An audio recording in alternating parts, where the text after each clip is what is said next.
ఇష్టం వచ్చినట్టు పైసలు ఖర్చు పెడుతున్నారు.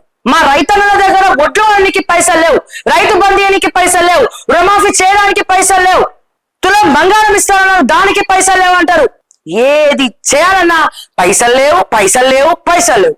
కానీ ఎక్కడో భారత్ సమ్మిట్ ప్రైవేట్ ఆర్గనైజేషన్, ఒక ప్రైవేట్ సంస్థ భారత్ సమ్మిట్ తీసుకొచ్చి మన తెలంగాణ హైదరాబాద్ చేస్తే అది గవర్నమెంట్ ప్రోగ్రామ్ కాదు, గవర్నమెంట్ అఫిలియేటెడ్ ప్రోగ్రామ్ కూడా కాదు.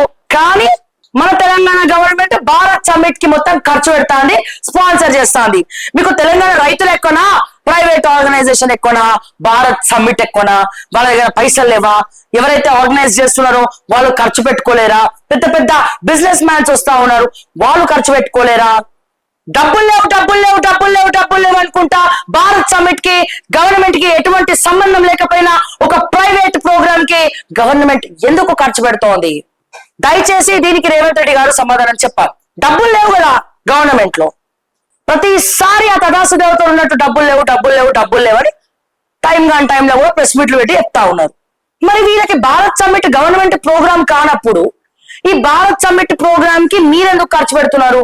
గవర్నమెంట్ ఎందుకు ఖర్చు పెడుతుంది అన్ని కోట్లు? సో దయచేసి సమాధానం చెప్పాలి బట్టి విక్రమార్క గారు, డిప్యూటీ ముఖ్యమంత్రి వర్యులు బట్టి విక్రమార్క గారు, రేవంత్ రెడ్డి గారు తెలంగాణ ముఖ్యమంత్రి గారు, అలాగే ఐటీ శాఖ మంత్రి దుద్దిల్ల శ్రీధర్ బాబు గారు, మీరు సమాధానం చెప్పాలి. ఎందుకు ఖర్చు పెడుతున్నారు? ఎవరిని అడిగి ఖర్చు పెడుతుండ్రు? గవర్నమెంట్ అంటే పబ్లిక్ కాదా? కొన్ని పబ్లిక్ ని అడిగిండ్రా? వెబ్సైట్ లో జీవోలు పెట్టిండ్రా? ఇంత ఖర్చు పెడుతున్నాం, ఇంత ఖర్చు పెడుతున్నామని?